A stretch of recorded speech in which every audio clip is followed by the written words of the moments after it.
So I think probably dates back to my time before Intrepid, Dan. So like many young British people in their kind of in the early 2000s, I'd done university, wasn't sure what I wanted to do, but I wanted to get out and see the world. So I booked my round the world ticket with STA Travel and headed off. And kind of being a kind of young guy, I naively thought that I knew everything about the world and therefore I'd be absolutely fine organising it myself. Well, at the time, I'd only ever been to Europe and North America. My first stop was Mumbai. So I flew into Mumbai and just had that ultimate culture shock of coming out the airport at 3 o'clock in the morning with this kind of wave and onslaught and smell and intensity. And my friend and I headed to kind of, we ended up finding kind of this youth hostel, and we stayed the night, and we kind of woke up in the morning and went, oh my goodness, what are we doing? We just kind of have to get out of this city. Let's get out of Mumbai. So we headed to the main Victoria terminus. We bought a train ticket.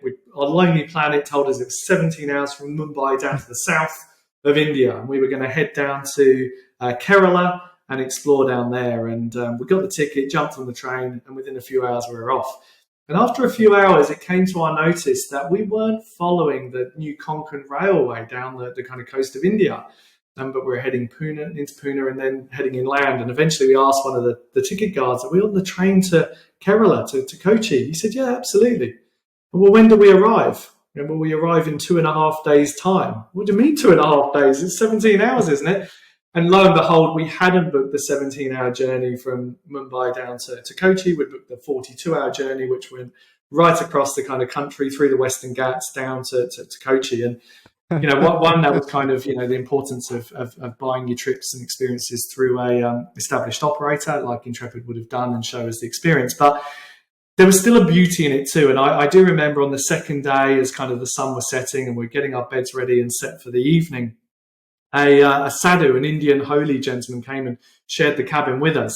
And, my friend and I kind of got our bunk set up, and the sadhu jumped on the top of the bunk and proceeded to remove his underwear and hang his underwear off the side of the bunk, which was kind of lapping down to the bunk below where my friend was sleeping. And, let's just say it probably lacked cleanliness standards. So he quickly turned kind of round to the other side. But yeah, it was just the most incredible introduction to India, the beauty of the country, the smells, the culture and the history, and a fantastic way to start our adventure there. And we had a really amazing month. But it's a story I've told frequently since about the reason you book an Intrepid experience, because when it's your first place to a destination like India, it can be a bit daunting. And obviously, the safety and security of a group and getting around in a quick period of time and being able to see some wonderful things is often the way to go. So that was my introduction to India back in 2002.